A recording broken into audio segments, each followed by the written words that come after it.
Assalamualaikum warahmatullahi wabarakatuh. Kita ketemu lagi di pertemuan 7, pertemuan terakhir sebelum UTS mata kuliah ini. Kita akan masuk ke dalam bagian 1 sintaksis. Nah, kita akan lihat apa saja yang akan kita pelajari hari ini. Yang pertama ada pengantar sintaksis, kemudian dilanjutkan dengan fungsi, kategori, dan peran sintaksis. Nah, kita akan mulai dari yang pertama. Nah, pengertian berasal dari bahasa Yunani, sun dan tatein, yang berarti mengatur bersama-sama. Sintaksis merupakan cabang linguistik yang membahas struktur internal kalimat, yaitu kata, frasa, klausa, dan kalimat. Kata jika dipandang dari sudut pandang sintaksis. Nah, kemarin kita sudah mempelajari dari sudut pandang morfologi. Sekarang kita lanjut ke sudut pandang sintaksis. Kata merupakan struktur internal sintaksis, walaupun konsep pembentukannya merupakan bagian dari cabang morfologi. Sebagai satuan terkecil dalam sintaksis, kata berperan sebagai yang pertama pengisi fungsi sintaksis, yang kedua penanda kategori sintaksis, dan yang ketiga perangkai dalam penyatuan satuan-satuan atau bagian-bagian dari satuan sintaksis.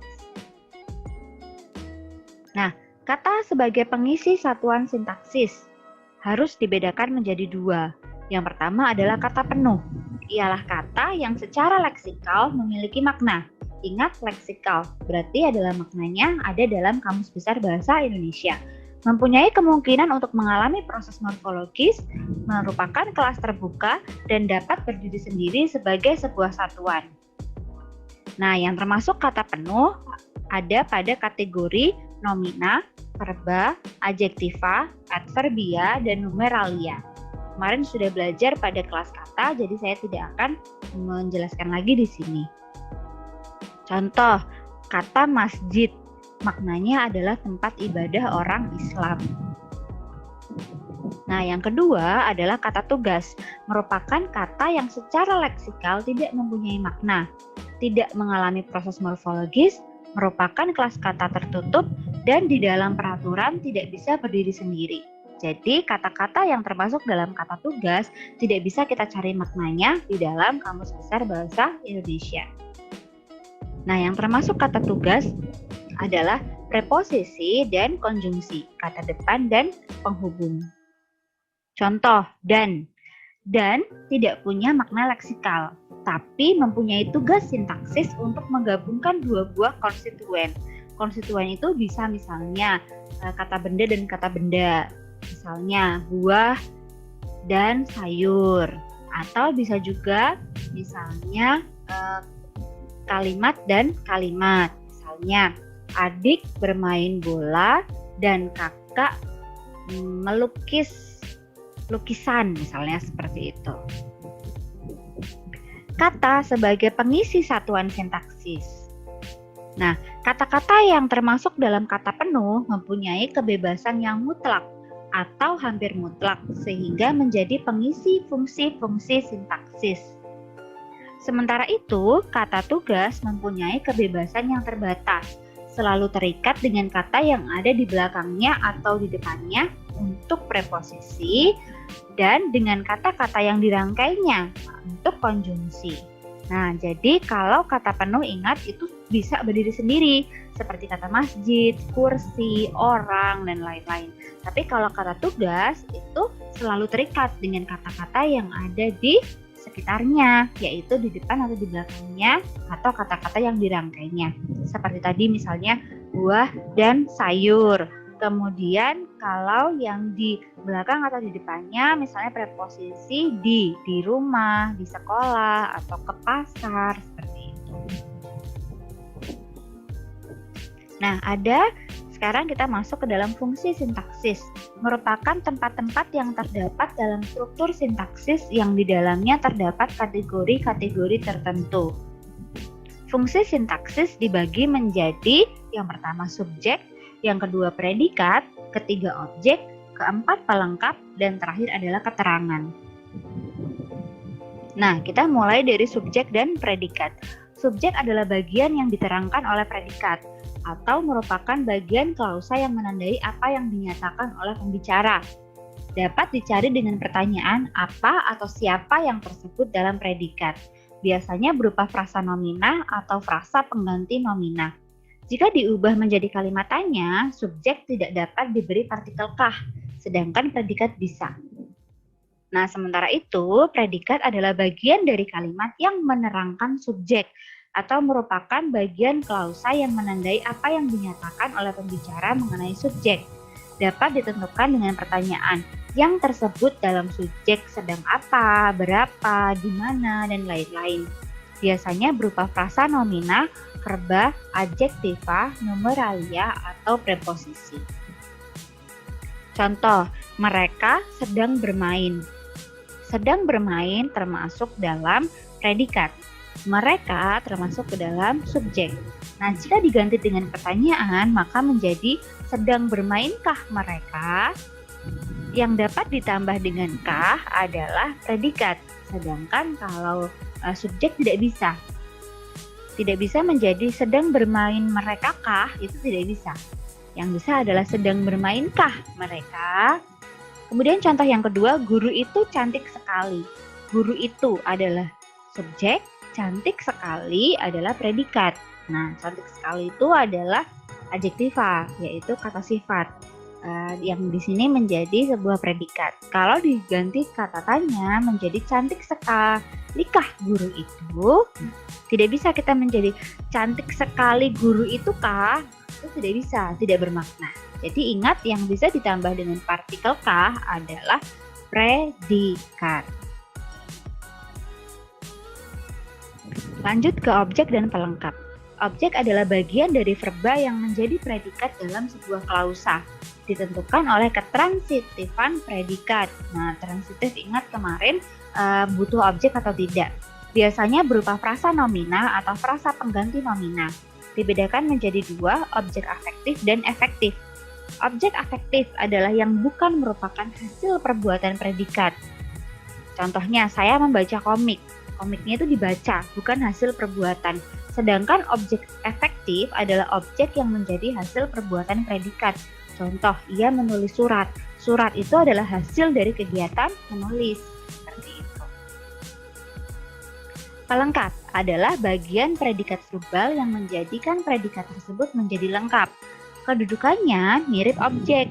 Bedanya, keberadaan pelengkap tidak ditentukan oleh ketransitifan predikat, tapi oleh faktor keharusan untuk melengkapi predikat. Nah, jadi lihatnya adalah harus tidak harus untuk melengkapi predikat tersebut. Biasanya berupa frasa nomina, verba, adjektiva, numeralia, preposisi, dan pengganti nomina.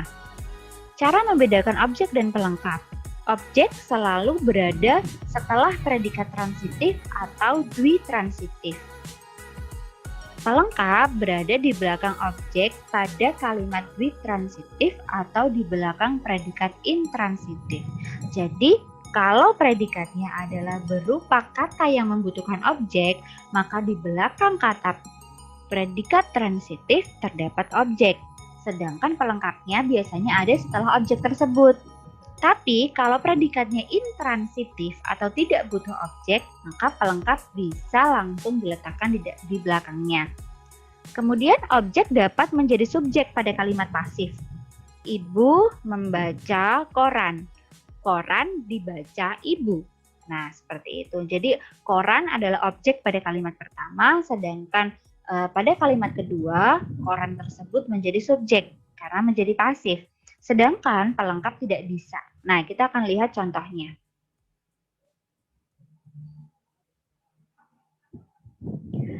Nah, kita akan lihat dalam kalimat transitif yang butuh objek. Contohnya, dia menjual es kelapa muda. Dia adalah subjek, menjual adalah predikat. Menjual apa? Menjual es kelapa muda. Dalam kalimat semi-transitif itu bisa saja butuh objek, bisa saja tidak. Dia minum, itu sudah bermakna. Tapi boleh juga jika ditambah objek, dia minum es kelapa muda. Nah, kemudian jika diganti pasif menjadi es kelapa muda diminum dia, atau bisa jadi diminum oleh dia. Dalam kalimat intransitif, nah intransitif itu tidak butuh objek.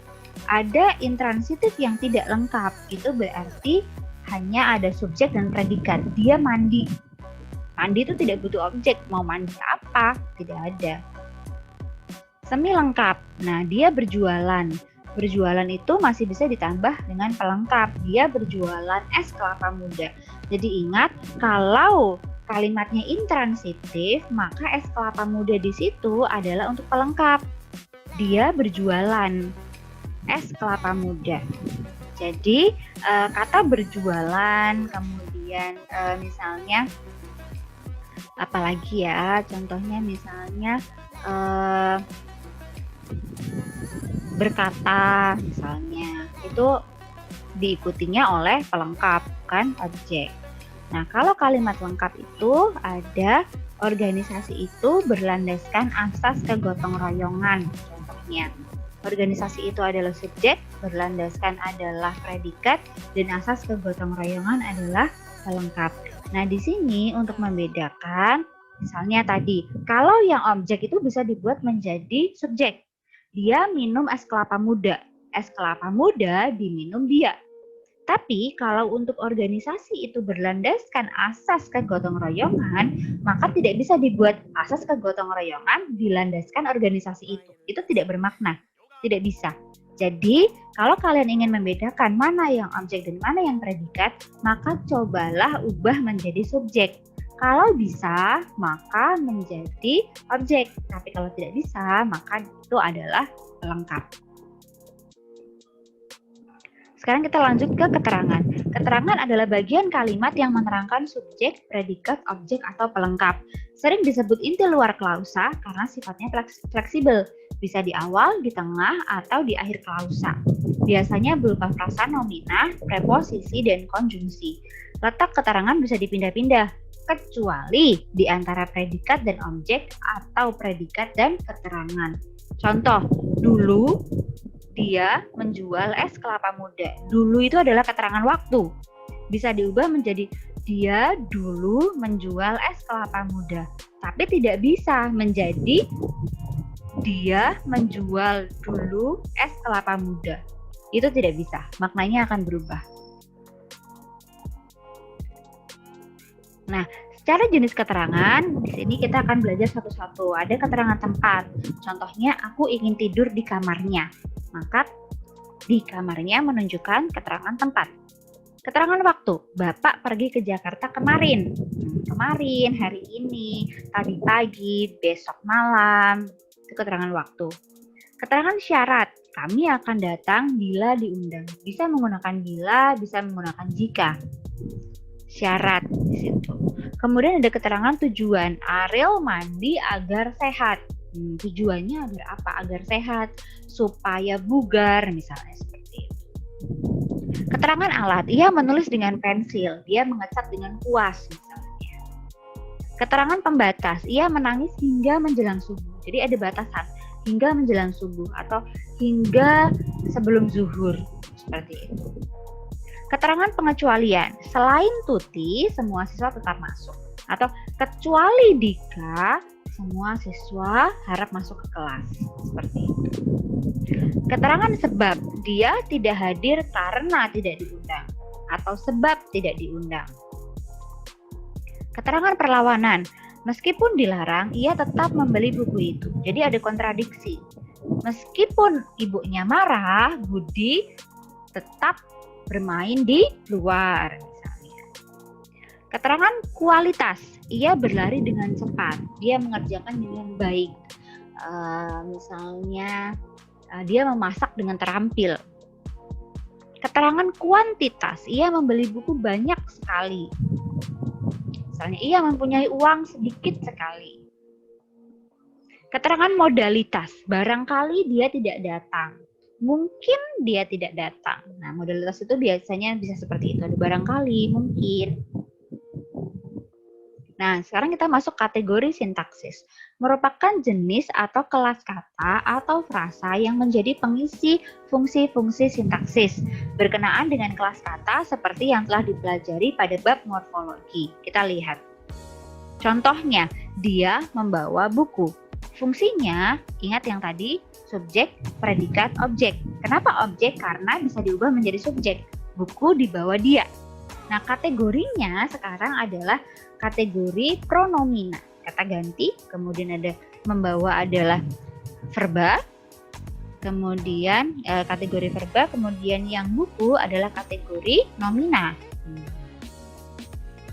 Joni dan Ardi akan berangkat ke Bandung. Joni dan Ardi adalah subjek, fungsinya akan berangkat adalah berfungsi sebagai predikat, ke Bandung adalah keterangan. Nah, kategorinya Joni dan Andi itu adalah kategori frasa nomina. Akan berangkat adalah frasa verba dan ke Bandung adalah frasa nomina.